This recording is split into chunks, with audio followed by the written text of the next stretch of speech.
More than 300 worshipped here then. Now only a forlorn gathering of survivors remains. Bullet holes and bloodstains, emblems of the fear Christians feel in Iraq this Christmas. While it's safer in Baghdad for most people now, targeting those they call infidels. Maybe 1 million Christians lived in Iraq before the war, but more than half have left, and others are following.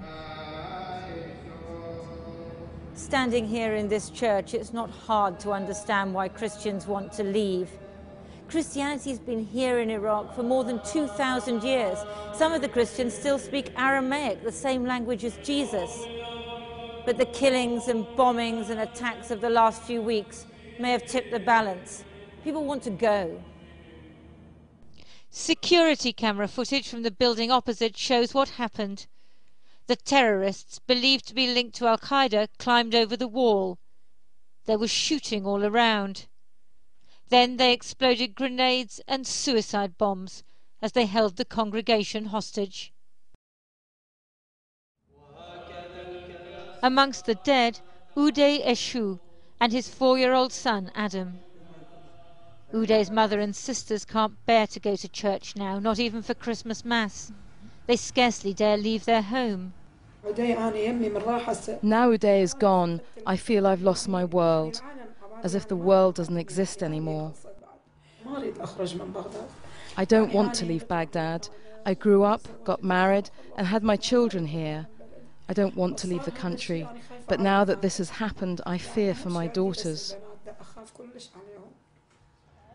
Her husband talks to the police, who've belatedly been tasked to protect Christian houses, several of which were attacked after the church bombing.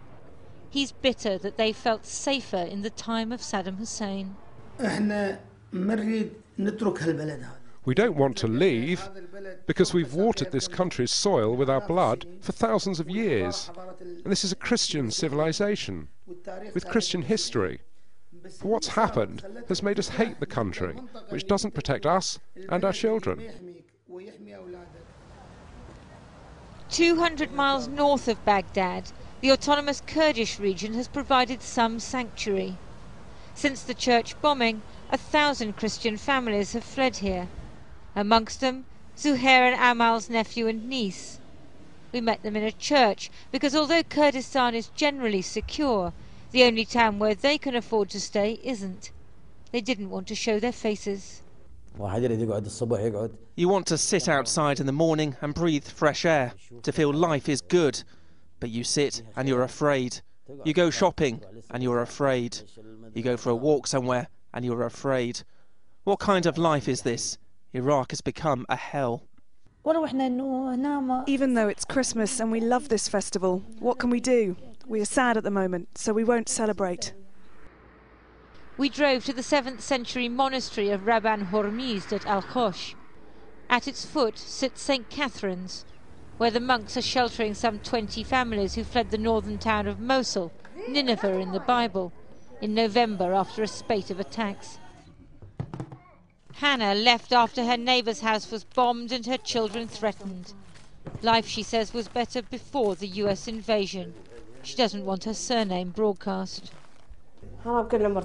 We were happy and getting on with our lives, but as soon as the Americans came into the country, this is what happened to us. They say to us, the Americans are your people, they're Christians. They say you brought them here, and they kill us for it.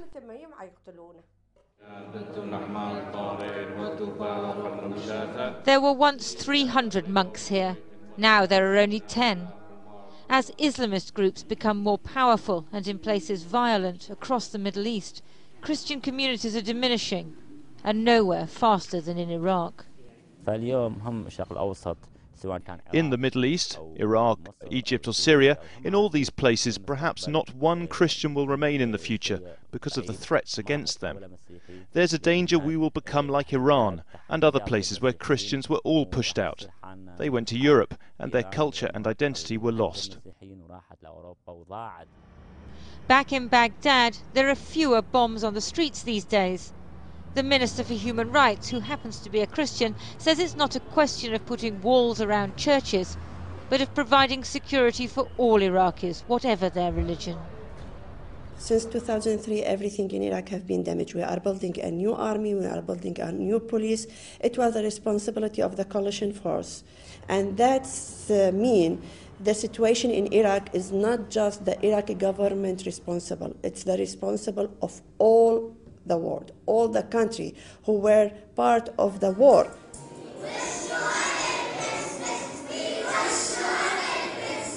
Christmas service at St. George's, the only church in Baghdad celebrating fully this year.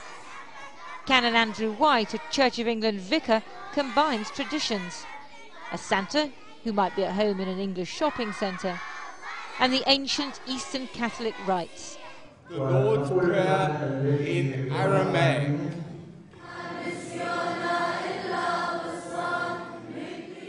He's drafted in a Sunni Muslim sheikh.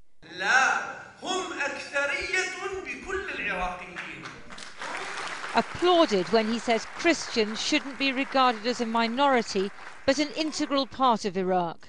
I think it would be good if we... Canon White, determined to stay in Baghdad despite battling multiple sclerosis, wants others to stay too. I ask people to stay because it's important that we maintain a Christian presence here. Christianity is like the root of Iraq. If you cut the root, you cut Iraq, and it's finished. The new Iraqi government will have to move fast if it's to stop the exodus. This is a Christmas full of sorrow, and for many Christians, probably their last in Iraq. Lindsay Hilsum, Channel 4 News, Baghdad.